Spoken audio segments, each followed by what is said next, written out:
सभी को जय मसीह की।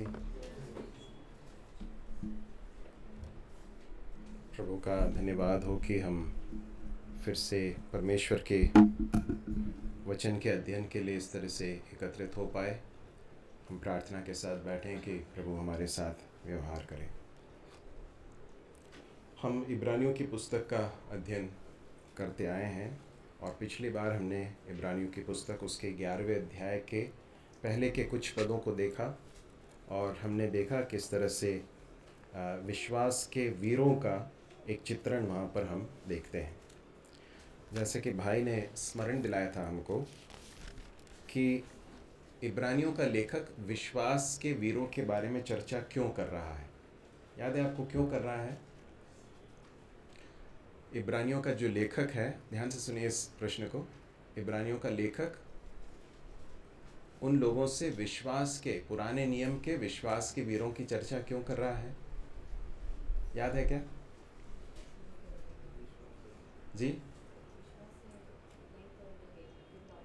बिल्कुल, क्योंकि उनमें से कई लोग विश्वास से पीछे हटने के बारे में प्रलोभित हो रहे थे, या उनके मन में ऐसे पशुपेश में थे कि हम इसमें रहें या नहीं रहें। इस तरह के विचार उनके मन में शायद आ रहे थे, या फिर लेखक को इस बात का डर था कि वे प्रभु यीशु मसीह के पीछे चलने के इस निर्णय से पीछे जा सकते हैं।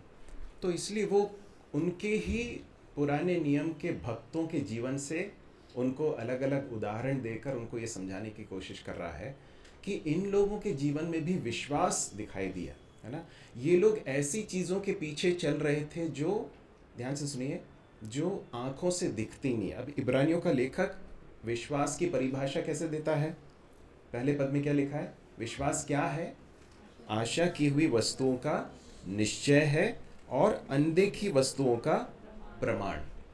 तो अनदेखी वस्तुएं, अब उस समय के जो इब्रानी जो विश्वासी थे या फिर यहूदी जो विश्वासी थे, जो प्रभु यीशु मसीह के पीछे जिन्होंने चलने का निर्णय लिया, वे बहुत सारी देखी हुई चीज़ों को छोड़कर अनदेखी हुई चीज़ों के पीछे चलने लगे थे। सही है कि नहीं? आप लोग हैं साथ में हैं? कहीं भटके हुए तो नहीं है? यहीं पर है ना। ये बहुत ही एक इंटरेस्टिंग, बहुत ही एक रोचक अध्ययन है और पिछले दिनों में भाई ने उसको बहुत सुंदर तरीके से परमेश्वर के वचन से पेश किया है। तो हम इस अध्ययन में थोड़ा सा अपने मन को यहाँ पर रखें, बहुत ध्यान से सुने, क्योंकि ये किसका वचन है? ये साधारण किसी मनुष्य के द्वारा लिखी हुई बात नहीं है, परंतु ये परमेश्वर का सत्य वचन है। परमेश्वर का वचन है, इसलिए हमें बहुत केयरफुली उसको सुनना है और अपने जीवन में लागू करना है। हम, हो सकता है हमें से कई लोग बहुत थके हुए हों दिन भर की नौकरी काम के बाद, परंतु ये समय हमारे लिए शारीरिक रूप से भी रिफ्रेशिंग हो सकता है ना, यदि हम ध्यान से सुनेंगे। तो यहाँ पर हम पढ़ते हैं कि वे लोग अनदेखी बातों के निश्चय के बारे में या उसके प्रमाण के बारे में इब्रानियों का लेखक कहता है। अब ध्यान से सुनिए, ये लोग बहुत सारी देखी हुई चीज़ों को छोड़कर अनदेखी हुई चीज़ों के पीछे गए थे। देखी हुई चीज़ें क्या क्या थी?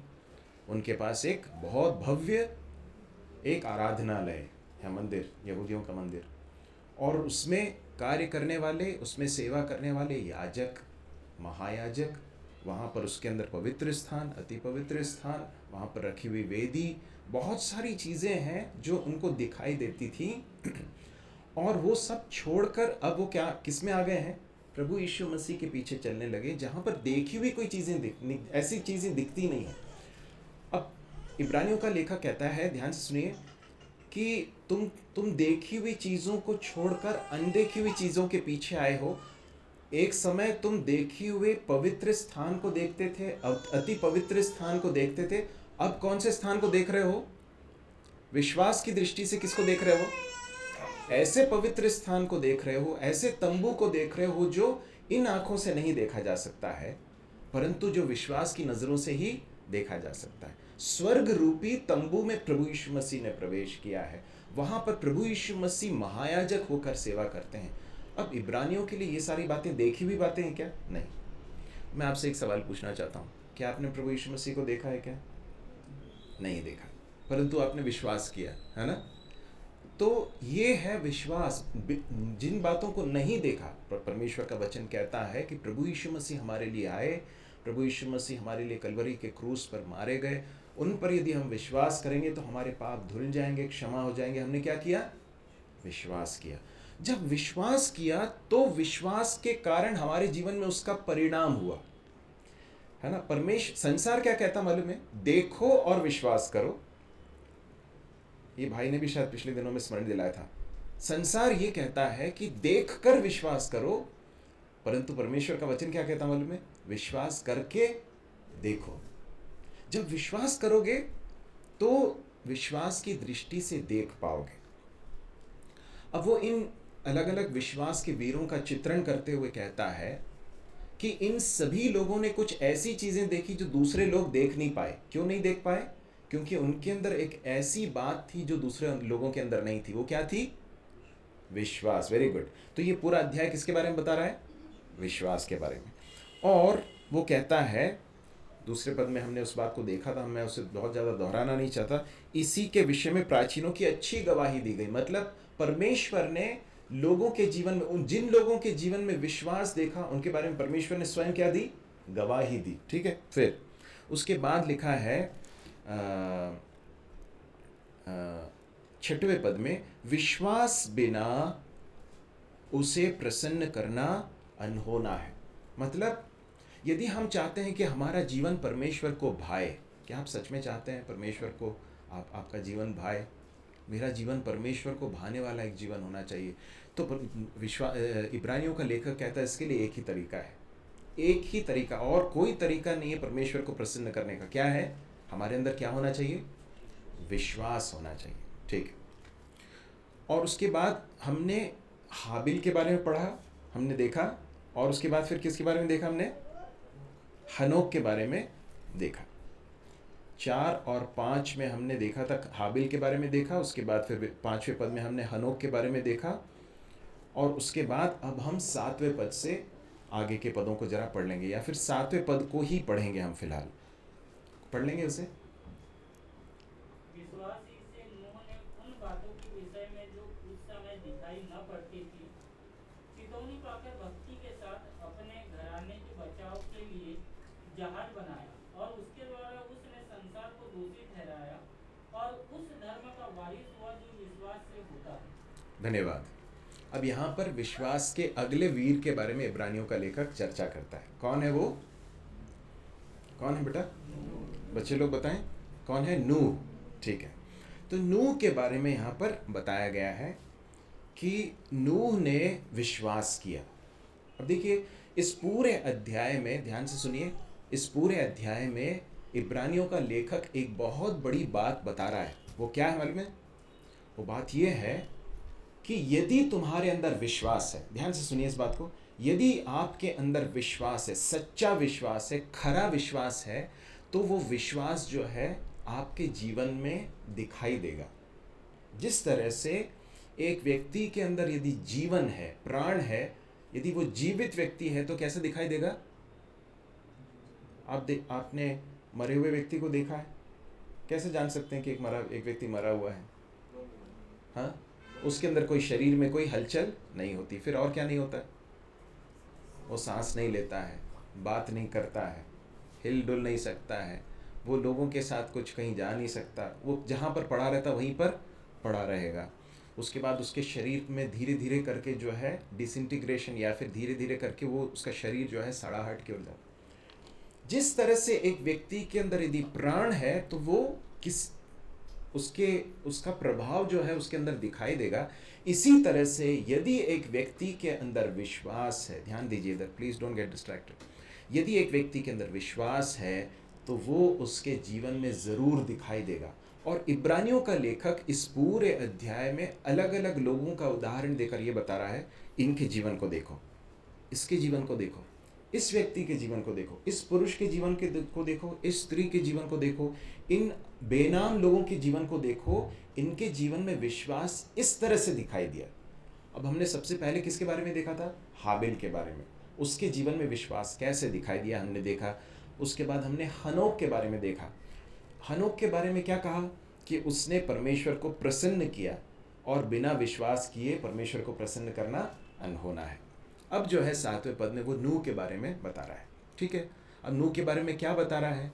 विश्वास ही से नूह ने उन बातों के विषय में जो उस समय दिखाई न पड़ती थी चेतावनी पाकर भक्ति के साथ अपने घराने के बचाव के लिए जहाज बनाया और उसके द्वारा उसने संसार को दोषी ठहराया और उस धर्म का वारिस हुआ जो विश्वास से होता है।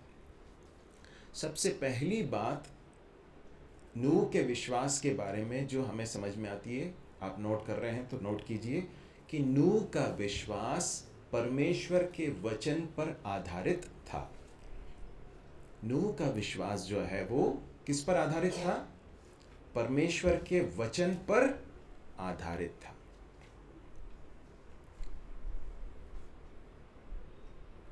ठीक है, अब देखिए, विश्वास जब हम कहते हैं तो ये संसार में, इस संसार में भी कई लोग विश्वास की बात करते हैं, है ना। एक कहावत बहुत प्रचलित है कि विश्वास ही से तो दुनिया चलती है।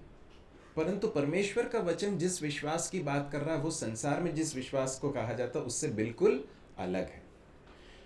विश्वास का मतलब अंधेरे में छलांग लगाना नहीं है कि हाँ सब सही हो जाएगा, ये सोचकर अंधेरे में छलांग लगाना नहीं है। विश्वास क्या है? यहाँ पर लिखा है विश्वास ही से नूह ने, अब उसके बाद क्या लिखा, ध्यान से पढ़िए, क्या लिखा है? उन बातों के विषय में जो उस समय दिखाई न पड़ती थी, और उसके बाद क्या लिखा है? चेतावनी पाकर। अब इससे क्या समझ में आता है कि नूह को क्या मिला, क्या मिली? चेतावनी मिली, उसको एक वार्निंग मिला। किसने वार्न किया उसको? परमेश्वर ने।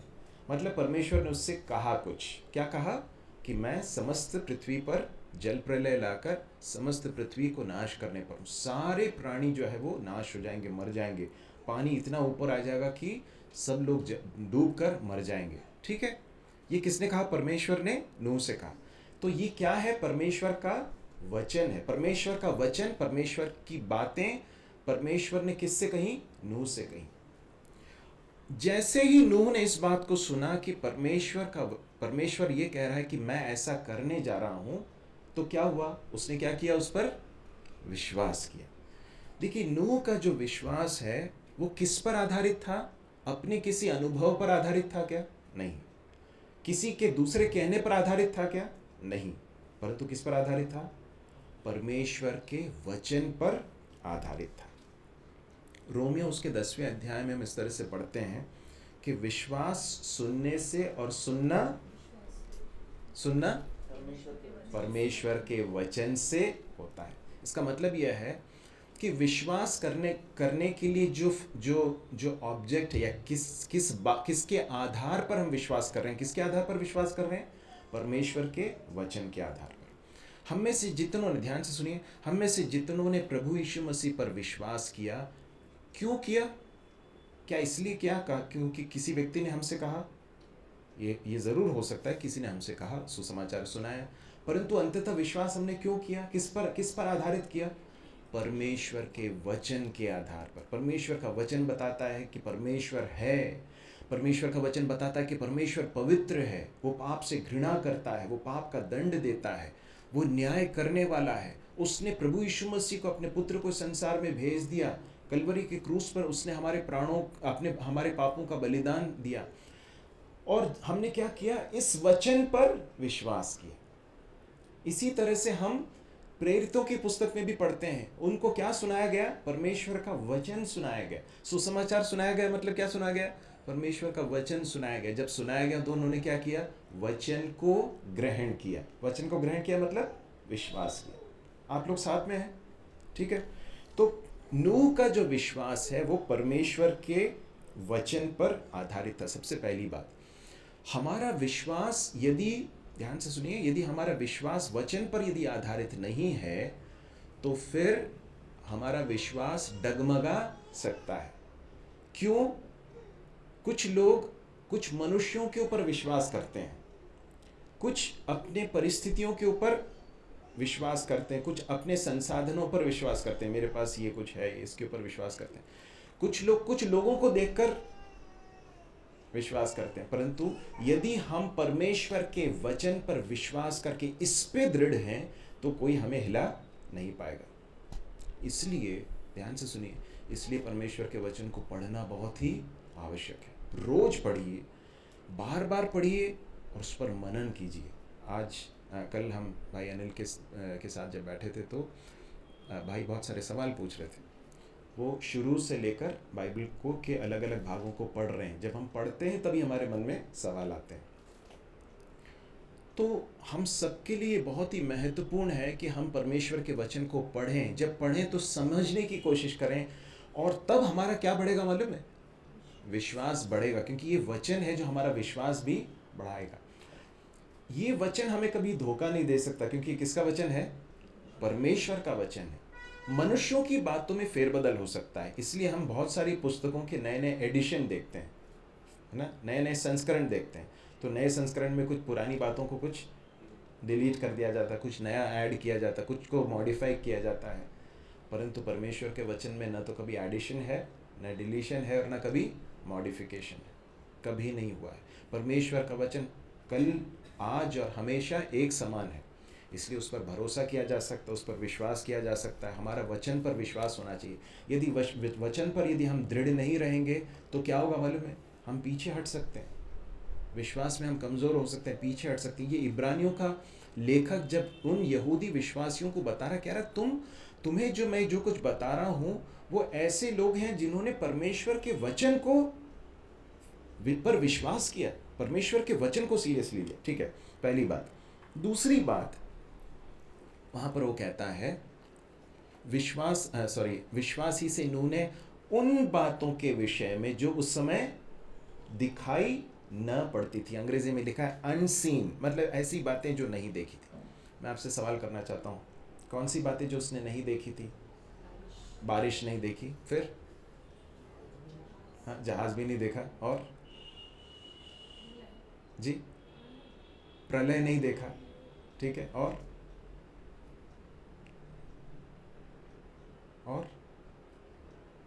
इतने बड़े नाश को भी देखा है क्या? नहीं देखा। जितनी बातें उसे बताई गई थी वो अभी तक घटित उसके सामने नहीं हुई हैं। उसने परमेश्वर को भी नहीं देखा, उसने परमेश्वर की आवाज़ को सुना है ना, उसने परमेश्वर को आंखों से इस तरह से शारीरिक आक्षरिक रूप से सही नहीं देखा है, परंतु उसने विश्वास किया। अनदेखी बातों पर उसने विश्वास किया। अब देखिए, आने वाला एक बहुत बड़ा जल प्रलय आने वाला है करके जब परमेश्वर ने कहा, तो क्या उसको आने वाले उस बड़ी बाढ़, ध्यान से सुनिए, उस आने वाली बड़ी बाढ़ के बारे में कुछ लक्षण दिखाई दे रहे थे क्या? दिखाई दे रहे थे कि कुछ छोट मोट बीच बीच में बादल आ रहे हों, गड़गड़ाहट हो रही हो?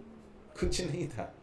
ठीक है, तो जब नूह जो है परमेश्वर के वचन को सुनकर उस पर विश्वास करके जहाज बनाने लगा, है ना, तो आपको क्या लगता है लोगों ने क्या किया होगा? क्या किया होगा लोगों ने? उसकी बहुत तारीफ की होगी कि हाँ बहुत बढ़िया, ये क्या बढ़िया नया प्रोजेक्ट बना रहे हैं नूह आप, ऐसा किया होगा उसको। लोगों ने उसका क्या किया होगा? मजाक उड़ाया होगा। क्यों? अरे ये बूढ़ा आदमी क्या बेवकूफ़ आदमी है, और अपने लड़कों को भी साथ में लेकर जो है ये क्या मालूम क्या कर रहा है। और ये जहाँ जी वो पानी की जगह पर भी नहीं बना रहे, सूखी भूमि पर जहाज बना रहा है, बोल रहा है कि पानी आएगा, पानी के बाद फिर ये जहाज उठेगा, है ना। तो ये वो जो कुछ काम कर रहा है, ध्यान से सुनिए, वो जो कुछ काम कर रहा है उन कामों का आधार परमेश्वर के वचन के अलावा और कुछ नहीं है। देखिए मेरे प्रिय भाई और बहनों, हमारे जीवन में विश्वास के मसीही जीवन में हम बहुत सारी चीज़ों को जो करते हैं ना, उसका आधार सिर्फ परमेश्वर का वचन है। परमेश्वर का वचन कहता है इसलिए हम मानते हैं, परमेश्वर का वचन कहता है, उसको फेस वैल्यू पर हम लेकर उस कार्य को करते हैं।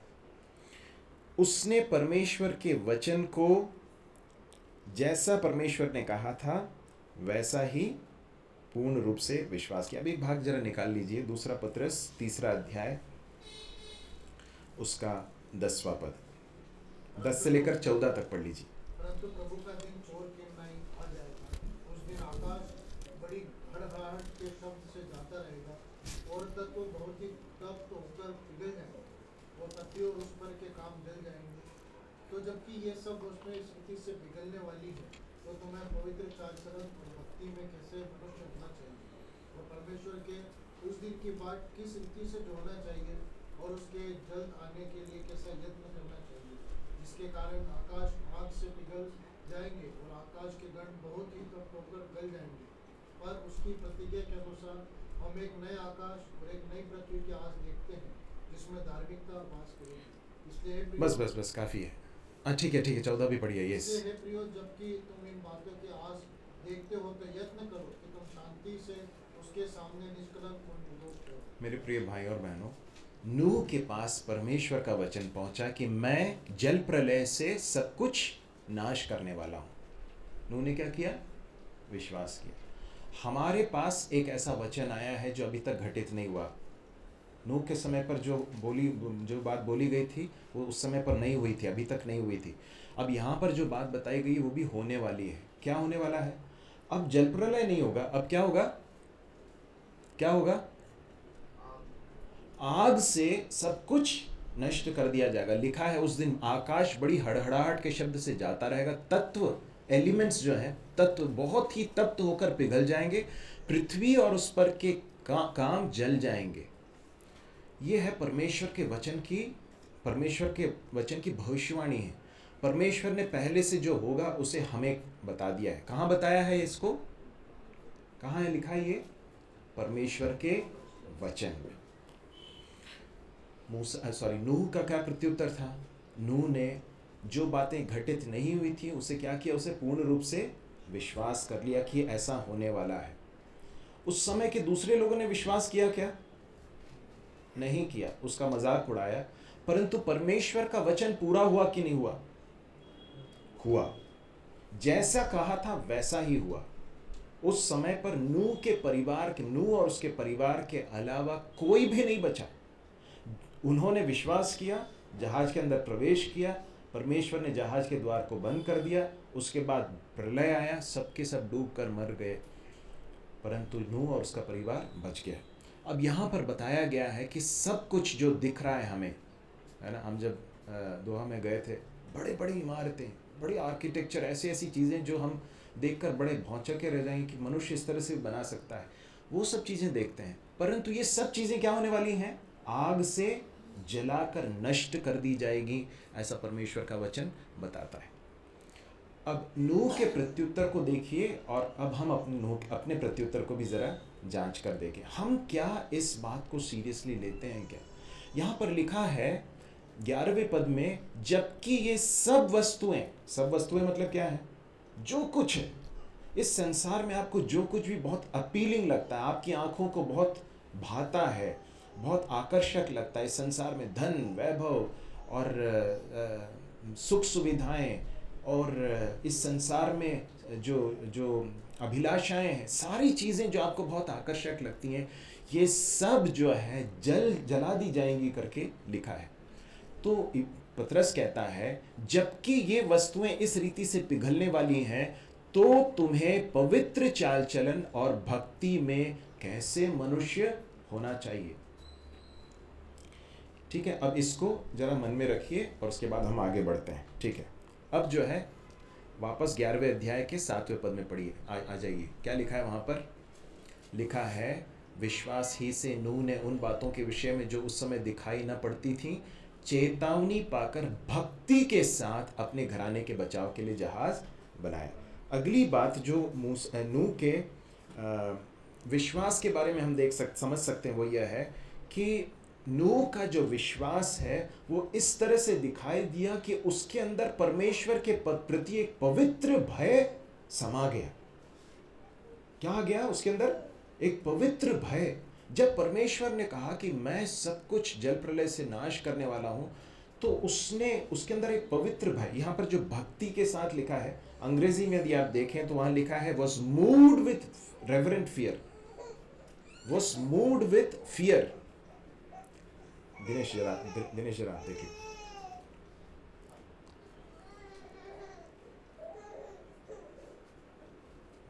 हाँ, अब जरा ध्यान दिए, इधर ध्यान दीजिए। He was moved with fear, मतलब उस भय ने उसको क्या कर दिया?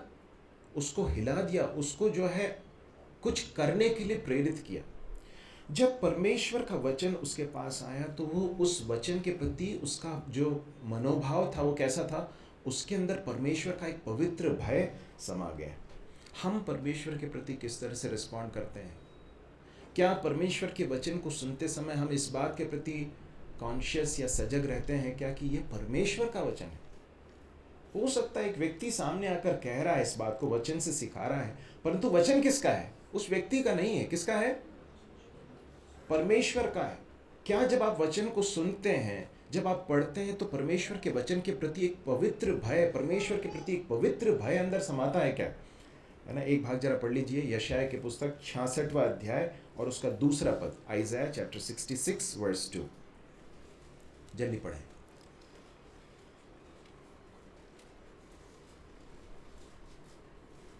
यहोवा की यह वाणी है, ये सब वस्तुएं मेरे ही हाथ की बनाई हुई हैं, सो ये सब मेरी ही है, परंतु मैं उसी की ओर दृष्टि करूंगा हाँ, जो दीन है और खेदित मन का हो, और खेदित मन का हो, और मेरा वचन सुनकर थरथराता हो। थरथराता हो। मतलब परमेश्वर के वचन को सुनने के बाद हमारे हृदय के अंदर क्या होता है ना। हमने कुछ समय पहले जब एलिया के जीवन का अध्ययन किया था, यदि आपको याद हो, तो एलिया जो है इजराइलियों से कहता, तुम कब तक दो मत के बीच में, जो दो विचारों के बीच में ऐसे अटके रहोगे? यदि बाल परमेश्वर ईश्वर है तो उसकी आराधना करो, यदि यहोवा परमेश्वर है तो उसकी आराधना करो। ये दोनों के बीच में क्यों अटके हुए हो? आपने ध्यान दिया वहां पर उन्होंने कुछ नहीं किया, ना तो उन्होंने उसका विरोध किया और ना ही मन फिराव किया। सही है कि नहीं? या तो उनको फिर विरोध करना चाहिए कि नहीं तुम झूठ बोल रहे हो, गलत बोल रहे हो, या फिर उनको मन फिराना चाहिए कि ये जो बोल रहा है वो सही बोल रहा है। 3-3.5 साल बीत चुके हैं, जो है अकाल पड़ा है, परमेश्वर ने इस बात को बताया है अपने दास के द्वारा कि अब बारिश नहीं होगी। इसका मतलब सचमुच में परमेश्वर यहोवा ही परमेश्वर है। परंतु वो लोग परमेश्वर के वचन के प्रति उनका जो एटीट्यूड है, मनोभाव है, ध्यान से सुनिए, बहुत कैजुअल है। कैजुअल मतलब क्या है? हमें कोई फर्क नहीं पड़ता, कितना तुम जाकर सामने जाकर कुछ भी बोल दो, हमारे सिर पर कोई जूं नहीं रेंगेगी, हमें कोई फर्क नहीं पड़ता। परमेश्वर का वचन है प्रिय प्रिय भाई और बहनों, हम इसके प्रति कैजुअल एटीट्यूड नहीं रख सकते हैं। हम एक लापरवाही का एक एटीट्यूड, मनोभाव परमेश्वर के वचन के प्रति नहीं कर सकते हैं। ये एटीट्यूड है जिसके कारण अनेक लोगों के जीवन में परमेश्वर के वचन का कार्य नहीं होता है। क्यों?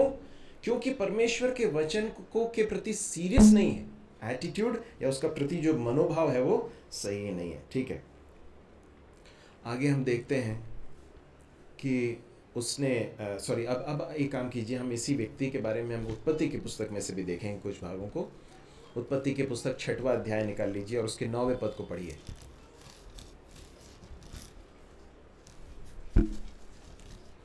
जल्दी पढ़ेंगे। नूह की वंशावली यह है, नूह धर्मी पुरुष और अपने समय के लोगों में खरा था, और नूह परमेश्वर ही के साथ साथ चलता रहा। नूह धर्मी पुरुष अपने सब लोगों में खरा था। अब आपको याद है कि उस समय के लोग कैसे थे? याद है जॉली? जिस समय पर नूह था उस समय पर के लोग कैसे थे? बहुत ही दुष्ट थे, बहुत ही भयानक रूप से दुष्ट थे। इतने दुष्ट थे कि परमेश्वर को उन सबको पूर्ण रूप से नाश करने का निर्णय लेना पड़ा। ऐसे एक संदर्भ में जहां पर सभी लोग, ऐसे एक परिस्थिति में जब सबके सब दुष्टता में अपने जीवन को व्यतीत कर रहे हैं, एक व्यक्ति के बारे में लिखा है कि वो खरा था, वो धर्मी पुरुष था करके लिखा है, राइचियस मैन, है ना। खरे का मतलब ये नहीं कि उसके अंदर कोई भी पाप नहीं था, परंतु उसका मतलब यह है कि उस समय के जो दूसरे लोग थे उनका प्रभाव उसके ऊपर नहीं पड़ा। ये है उसका अर्थ जो हमें समझ में आता है। 6वें अध्याय के 11वें पद में हम देख सकते हैं कि लोग कैसे थे। उस समय पृथ्वी परमेश्वर की दृष्टि में बिगड़ गई थी और उपद्रव से भरी हुई थी। परंतु उस पूरी पीढ़ी में एक व्यक्ति है जो परमेश्वर के सामने पवित्रता के साथ और धार्मिकता का जीवन बिता रहा है। इससे समझ में आता है कि वो उसका विश्वास किस तरह का विश्वास था।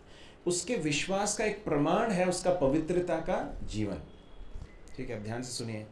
जो व्यक्ति सच में परमेश्वर पर विश्वास करता है वो उसके पवित्र जीवन से दिखाई देगा। यूसुफ जब भी पवित्रता के बारे में हम बोलते हैं तो तुरंत हमारे मन में आता है कि नहीं यूसुफ का चित्र। यूसुफ को प्रलोभित किया गया। यूसुफ क्या कहता है? उस घर में कोई नहीं था, है ना, उसको और पोतीपर की पत्नी के अलावा और कोई नहीं था। यूसुफ क्या कहता है? मैं परमेश्वर के खिलाफ इस पाप को कैसे कर सकता हूँ? इसका मतलब क्या है? उस कमरे में और कोई नहीं है, परंतु उसको ये मालूम है कि उस कमरे में परमेश्वर है और वो परमेश्वर से डरता है, वो परमेश्वर पर विश्वास करता है, इसलिए वो पवित्र जीवन जीने के लिए अपने आप को दे पाया। देखिए, विश्वास जो है वो सिर्फ बोलने से नहीं होता है, विश्वास हमारे जीवन से दिखाई देता है। इसी बात को इब्रानियों का लेखक बता रहा है और वो कहता है कि नूह ने विश्वास किया तो उसके पवित्र जीवन से वो दिखाई दिया। जब आपके, ध्यान से सुनिए इस बात को, ये बहुत महत्वपूर्ण बात है, जब आपके आसपास के सभी लोग यदि दुष्टता में जीवन जी रहे हो, बुराई कर रहे हो, गलत काम कर रहे हो, तो उसके बीच में सही करना आसान है क्या? हाँ अभिषेक भाई, आसान है क्या? जब सब लोग गलत कर रहे हो उसके बीच में एक व्यक्ति को सही करना आसान है क्या? बहुत मुश्किल है। आप सोचकर देखिए, उस पीढ़ी के सभी लोग दुष्ट हैं, सभी लोग गलत कर रहे हैं, तो साधारण रूप से हर व्यक्ति के मन में क्या आ सकता है कि मैं काहे को इतना परेशान हूँ, मैं काहे को अपने आप को इन चीज़ों से वंचित रखूँ, अपने आप को क्यों इनसे दूर रखूँ, मैं भी कॉम्प्रोमाइज़ कर लेता हूँ। यही, ध्यान से सुनिए, यही कारण है कि कई लोगों ने कॉम्प्रोमाइज़ कर लिया, यही कारण है कई लोगों ने समझौता कर लिया पाप से। आसपास के लोगों को देखकर, वो भी कर रहे थे, हमने भी कर लिया। मेरे प्रिय भाई और बहनों, नूह का जीवन हमें ये बताता है, हमारा विश्वास यदि परमेश्वर पर है तो हमें विश्वास करना है कि वो हमेशा हमें देखता है, हम उसकी दृष्टि में हमेशा हैं, और इसलिए वो हमारे पवित्र चाल चलन से वो विश्वास दिखाई देगा। ठीक है, उसके बाद वहाँ पर लिखा है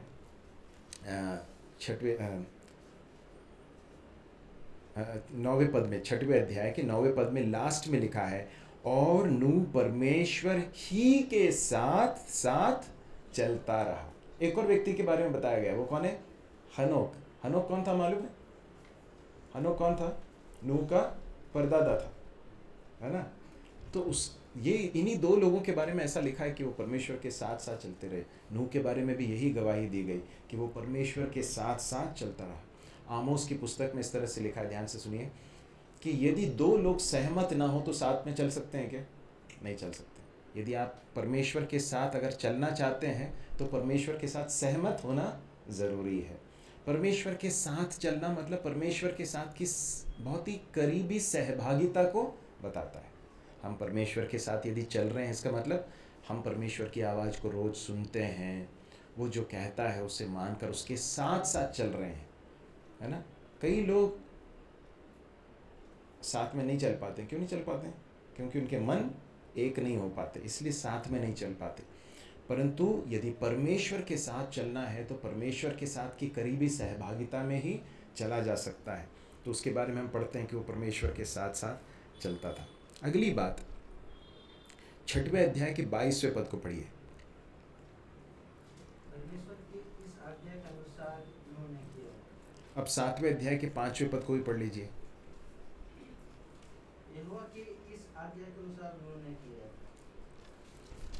परमेश्वर का वचन जब नूह के पास पहुंचा कि ऐसा ऐसा होने वाला है और तुझे ऐसा करना है, नूह का प्रत्युत्तर क्या था? नूह ने जैसा परमेश्वर ने कहा था वैसा उसने किया। जो कुछ कहा था वो पूरा वैसा का वैसा ही उसने किया। परमेश्वर ने उससे कहा था कि तुझे जहाज बनाना है। कैसा जहाज बनाना मालूम है आपको? मैं जरा उसको उसकी नाप लेने की कोशिश कर रहा था। 450 फीट लंबा, मतलब ये जो गली जहाँ पर समाप्त हो रही है, जहाँ पे क्रॉस आता है, वहाँ से लेकर यहाँ तक करीब या थोड़ा सा और आगे उतना लंबा, है ना। उसके बाद 75 फीट, मतलब यहाँ ये करीब 50 फीट है ऐसे में लंबाई में, और 25 फीट और ले लीजिए, 75 फीट, और 45 फीट ऊंचा, और ये 3 मंजिला का जहाज़ है। 3 मंजिला जहाज़ है, करीब करीब इस तरह 3 डेक्स रहे होंगे उसमें। तो जो है ये जो जहाज़ है ये बनाने के लिए परमेश्वर ने कहा। अब ये इतना आसान है क्या, मुझे बताइए? एक तो इतना बड़ा जहाज़, और बनाने के लिए बाकी लोग आ रहे हैं क्या साथ में? कौन है? सिर्फ नूह और नूह का परिवार है। शेम, हाम, यापेत, ये लोग सब चल आ रहे होंगे, नूह के साथ बना रहे होंगे। क्या करना पड़ेगा? सबसे पहले क्या करना पड़ेगा? पेड़ काटने पड़ेंगे ना, पेड़ काटने पड़ेंगे। पेड़ काटने के बाद क्या करना पड़ेगा? उसको चीरना पड़ेगा। उसको चीर के जो है उसको इस तरह से बनाना पड़ेगा कि उसको उससे कुछ बनाया जा सके, है ना। कारपेंट्री करने वाले लोग समझते हैं कि किस पट्टे बनाने पड़ते हैं उसके, है ना। तो ये सब करके पूरा जो कार्य करते हैं उसमें कितना समय लगा होगा। नूह के बारे में जो लोग बाइबल के विद्वान हैं वो इस तरह से कहते हैं कि काफ़ी लंबा समय, कुछ लोग कहते हैं कि करीब 100 वर्ष भी लगे होंगे करीब, हम नहीं जानते, इसलिए कि हम पिन पॉइंट करके नहीं कह सकते, लेकिन हम इतना ज़रूर कह सकते हैं कि वो बहुत लंबा समय था। उस समय पर लोगों की उम्र भी ज़्यादा होती थी, लंबा समय था। इतने लंबे समय में परमेश्वर ने उससे जो कुछ कहा था वैसा वो करता रहा, ठीक है। और यहाँ पर लिखा है जो कहा था वैसा किया, और वो जो कर रहा था उसमें उसके आसपास के लोगों ने उसकी बहुत खिल्ली भी उड़ाई होगी, मजाक उड़ाया होगा, बहुत परिश्रम उसमें लगा होगा, बहुत समय लगा होगा, परंतु वो उस कार्य को करता रहा। लोगों ने उसे सबसे बड़े मूर्ख के रूप में देखा होगा, परंतु वो परमेश्वर के वचन के प्रति आज्ञाकारी रहा। मूसा के बारे में भी ऐसा ही हम पढ़ते हैं। परमेश्वर ने मूसा से कहा कि तुझे तंबू बनाना है, मिलाप वाला तंबू बनाए, उसके नाप ऐसा है, उसके अंदर इस तरह के मटेरियल को यूज़ करना है, उसके पर्दे इस कपड़े के होने चाहिए, इस ऊन के होने चाहिए, इस चमड़े के होने चाहिए, उसकी खूंटियाँ जो वो ऐसी होनी चाहिए। जैसा परमेश्वर ने कहा था एग्जैक्टली वैसा ही मूसा ने किया। मेरे प्रिय भाई और बहनों, विश्वास हमारे जीवन में आज्ञाकारिता से दिखाई दे। यदि हम आज्ञाकारी हैं, परमेश्वर जो कहता है उसे मानने के लिए तैयार हैं क्या? विश्वास इससे नहीं दिखा, ध्यान से सुनिए, विश्वास इससे नहीं दिखाई देता कि मैं कितना जानता हूं। विश्वास इससे नहीं समझ में आता कि मैं कितनी जानकारी रखता हूं, मैं कितने अच्छी तरह से प्रस्तुत कर सकता हूं, मैं कितने अच्छी तरह से बोल सकता हूं, तो इसलिए मैं जो अभी बोल रहा हूं ये मेरे विश्वास का परिमाण नहीं है। परंतु क्या है, जब मैं परमेश्वर के वचन के अनुसार जब मैं स्टेप्स लेता हूँ, ओबे करता हूँ, मैं जब आज्ञा मानता हूँ, उससे समझ में आता है कि मैं वास्तव में विश्वास करता हूँ। यहाँ पर हम पढ़ते हैं उसने विश्वास किया। एक भाग पढ़ लीजिए, पहला पत्रस 3 अध्याय उसके 20वें पद को पढ़ लीजिए। जिन्होंने उस बीते समय में आज्ञा ना मानी, जब परमेश्वर नूह के दिनों में भेड़ जाकर ठहरा था और वहाँ जहाज बन रहा था, जिसमें बैठकर थोड़े लोग अर्थात 8 प्राणी पानी के द्वारा रच गए। हाँ, उस आगे पढ़ लेंगे। उसी पानी का दृष्टांत भी अर्थात बपतिस्मा यीशु मसीह के जी उठने के द्वारा अब तुम्हें बचाता है। इससे शरीर के मेल के दूर करने का अर्थ नहीं है, परंतु शुद्ध विवेक से परमेश्वर के वश में हो जाने का अर्थ है। ठीक है, अब देखिए यहाँ पर जो पतरस है, पतरस कहता है कि वो उस समय पर जो हुआ था वो एक तरह से एक दृष्टांत भी है। दृष्टांत का मतलब क्या है? एक ऐसी घटना है जिससे एक बड़ी आत्मिक सच्चाई परमेश्वर हमें सिखाना चाहते हैं। वो क्या है? वो ये है कि शुद्ध मन से परमेश्वर के वश में हो जाने का एक चित्र है। वहाँ पर एक और भाग जब पढ़ेंगे तो थोड़ा सा और हमें समझ में आएगा। हमने जो भाग पढ़ा था दूसरा पत्रस 3 अध्याय 10 से लेकर 14 तक, हम फिर से पढ़ लेंगे उसको।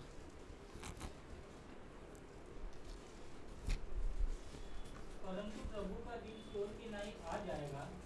उस दिन आकाश बड़ी हड़हड़ाहट के शब्द से जाता रहेगा और तत्व बहुत ही तृप्त होकर पिघल जाएंगे और पृथ्वी और उस पर के काम जल जाएंगे। तो जबकि ये सब वस्तुएं इस रीति से पिघलने वाली है, जो तुम्हें पवित्र चाल चलन और भक्ति में कैसे मनुष्य होना चाहिए और परमेश्वर के उस दिन की बाट किस रीति से जोड़ना चाहिए और उसके जल्द आने के लिए कैसा यत्न करना चाहिए, जिसके कारण आकाश आग से पिघल जाएंगे और आकाश के गण बहुत ही तृप्त होकर गल जाएंगे, पर उसकी प्रतिज्ञा के अनुसार हम एक नए आकाश और नई पृथ्वी की आस देखते हैं जिनमें धार्मिकता वास करेगी। इसलिए हे प्रियो, जबकि तुम इन बातों की आस देखते हो तो यत्न करो कि तुम शांति से उसके सामने निष्कलंक और निर्दोष ठहरो। या पतरस क्या कह रहा है यहाँ पर? पतरस कह रहा है कि प्रभु का दिन चोर के समान आ जाएगा। मुझे बताइए कि जब ये जहाज़ बनाया जा रहा था तो जब बहुत साल लगे होंगे, उस समय पर भी कोई लक्षण दिखाई दे रहा था क्या? कुछ भी नहीं था। शुरू से लेकर लोग जो है, जिस तरह से नूह के बारे में बताते समय ही उस बात को बताते हुए प्रभु भी कहते हैं कि उस समय के लोग भी क्या कर रहे थे? विवाह में दे रहे थे, विवाह में ले रहे थे, है ना। सब कुछ वैसे ही चल रहा था, परंतु क्या हो गया? अचानक से क्या हो गया? जल प्रलय आया और उसके बाद सब लोग नाश होकर इस संसार से चले गए। मेरे प्रिय भाइयों और बहनों, आज सब कुछ नॉर्मल चल रहा है ना। हम जो परमेश्वर के वचन को जानते हैं, कुछ कुछ घटनाओं को देखकर हमें लग सकता है कि हाँ ठीक है, चीज़ें आगे बढ़ रही हैं, परंतु सब कुछ नॉर्मल चल रहा है ना। लोग नौकरी पर जाते हैं, वापस आते हैं, खाना बनाते हैं, खाना खाते हैं, पिकनिक के लिए जाते हैं, आते हैं, है ना। हम लोग भी असेंबली में आते हैं, जाते हैं, सब चीज़ें हो रही हैं, स्कूल जाते हैं, कॉलेज जाते हैं, वापस आते हैं। लेकिन इस वचन के अनुसार क्या होने वाला मालूम है? प्रभु का दिन कैसा होगा? चोर के समान आ जाएगा। मतलब जब कोई नहीं सोच रहा होगा, उस समय पर प्रभु का दिन आ जाएगा। जहाज बनाया जा रहा था, जहाज बनकर तैयार हो गया, तब भी लोगों ने खिल्ली उड़ाई होगी। उसके बाद फिर ये लोग अंदर गए, उसके बाद भी लोगों ने सोचा होगा कि ये क्या बेवकूफ़ी है। लेकिन कुछ समय के बाद बारिश होने लगी, तो भी उनको लगा होगा कि क्या है, बारिश होगी। धीरे धीरे करके जल का स्तर बढ़ने लगा, उसके बाद उनको समझ में आया कि कुछ तो गड़बड़ है। एक समय आ गया, उसके बाद कुछ नहीं कर पाए। जितने भी ऊंचे टीले थे, पहाड़ थे, वो सब सबमर्ज हो गए, मतलब सब पानी के अंदर आ गए, सब जो है डूब कर नाश हो गए। मेरे प्रिय भाइयों और बहनों, बच्चों, प्रभु यीशु मसीह का आगमन सच्चाई है, वास्तविक सच्चाई है। इसको हल्के से मत लेना, है ना। आप में से जितने लोग परमेश्वर के वचन के प्रकाश में इन सारी चीज़ों को देख रहे हैं, इसको हल्के से मत लीजिए। जब कोई नहीं सोच रहा होगा, उस समय पर अचानक से प्रभु का दिन आ जाएगा। प्रभु आएंगे और उसके बाद जितनों ने प्रभु यीशु मसीह पर विश्वास किया है वो उठा लिए जाएंगे, जिन्होंने विश्वास नहीं किया है वे छोड़ दिए जाएंगे। विश्वास किया है कैसे समझ में आएगा? उसी के बारे में हम देख रहे थे। विश्वास करने का मतलब प्रार्थना दोहराना नहीं है। प्रभु ने कहा कि तुम क्यों मुझे प्रभु प्रभु कहते हो और मेरी बातों को नहीं मानते हो। उस दिन अनेक लोग आकर मुझसे कहेंगे कि हे प्रभु, हमने तेरे नाम से आश्चर्य कर्म किए, भविष्यवाणी की और लोगों को चंगाई दी। प्रभु यीशु मसीह क्या कहेंगे? हे अधर्मियों, मैं तुम्हें नहीं जानता। इसका मतलब क्या है? इसका मतलब यह है कि हमारा दावा करने से कुछ नहीं होता है। इसका मतलब यह है कि यदि हमने सच्चा विश्वास किया है, खरा विश्वास किया, हमारा विश्वास यदि सही है, तो वो हमारे जीवन से दिखाई देना चाहिए। ये थोड़ा सा इब्रानियों के मेन थीम से थोड़ा सा हटकर मैं बता रहा हूँ, परंतु ये बहुत ज़रूरी है हमें समझना, है ना। हमने क्या क्या देखा था? परमेश्वर के वचन के आधार पर हमारा विश्वास होना चाहिए, उस पर आधारित हमारा विश्वास होना चाहिए। यदि विश्वास करते हैं तो हमारे अंदर परमेश्वर के प्रति एक पवित्र भय समाना बहुत ज़रूरी है। हम परमेश्वर को हल्के से नहीं ले सकते। We can not take God lightly. इधर ध्यान दीजिए, परमेश्वर मेरे और आपके समान कोई, हमारे समान कोई साधारण मनुष्य नहीं है। वो जब कहता है कि मैं ऐसा करूँगा तो वो करेगा। जब नूह के समय की बात पूरी हो गई तो परमेश्वर के वचन में, पतरस की पत्री में, प्रकाशित वाक्य में और दूसरे भागों में जो बात बताई गई वो अक्षरशः पूरी होने वाली है। एक बिस्तर पर दो लोग सो रहे होंगे, एक उठा लिया जाएगा, दूसरा छोड़ दिया जाएगा। एक स्कूल में, एक क्लास में शायद एक ही बेंच में दो लोग बैठे होंगे, एक उठा लिया जाएगा, दूसरा छोड़ दिया जाएगा। दो लोग साथ में काम कर रहे होंगे, एक छोड़ दिया जाएगा, एक उठा लिया जाएगा।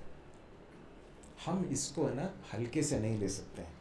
परमेश्वर का पवित्र भय, यदि विश्वास है तो पवित्र भय से दिखाई देगा, पवित्र जीवन से, परिवर्तित जीवन से दिखाई देगा। यदि आप पाप के साथ मजे ले रहे हैं और आपके अंदर कोई किसी तरह का कोई हलचल नहीं पैदा कर रही है, आपको कोई बेचैनी नहीं हो रही है, तो बहुत गड़बड़ी है। संभल जाइए, क्योंकि जब प्रभु का दिन आएगा उसके बाद आपके लिए फिर कोई मौका नहीं रहेगा। यदि विश्वास है तो परमेश्वर के साथ के समीपता के जीवन में या निकटता के जीवन में सहभागिता से दिखाई देगा, और अंततः यदि विश्वास है तो आज्ञाकारिता से दिखाई देगा। परमेश्वर के वचन के प्रति आज्ञाकारिता से दिखाई देगा। यहाँ पर पतरस क्या कह रहा है? ये सब वस्तुएं जलने वाली हैं, इसलिए तुम्हें पवित्र चाल चलन और भक्ति में कैसे मनुष्य होना चाहिए, और परमेश्वर के उस दिन की बाट किस रीति से जोहना चाहिए, और उसके जल्द आने के लिए कैसा यत्न करना चाहिए, जिसके कारण आकाश आग से पिघल जाएंगे, आकाश के गण बहुत ही तप्त होकर गल जाएंगे। 14वां पद, इसलिए हे प्रियों, जबकि तुम इन बातों की आस देखते हो, यत्न करो कि तुम शांति के साथ उसके सामने निष्कलंक और निर्दोष ठहरो। प्रभु इस वचन के द्वारा हमारे जीवनों को स्पर्श करे, हमारे अंदर एक हलचल आए, है ना। ये वचन को सुनने के बाद जो है बिल्कुल निर्विकार होकर नहीं बैठ सकते हैं। यदि आप ऐसा कर रहे हैं तो वो विश्वास का लक्षण नहीं है। अंदर एक तरह की एक हलचल होनी चाहिए, है ना। पर मैं प्रभु, मैंने आपके वचन को सुना है, मैं इसके प्रति मेरा रिस्पॉन्स क्या होना चाहिए। यहाँ से चले गए, उसके बाद फिर जो कुछ सुना था सब भूल गए, तो that is not right response, है ना। प्रभु हमारी सहायता करे, परमेश्वर के नाम के नहीं।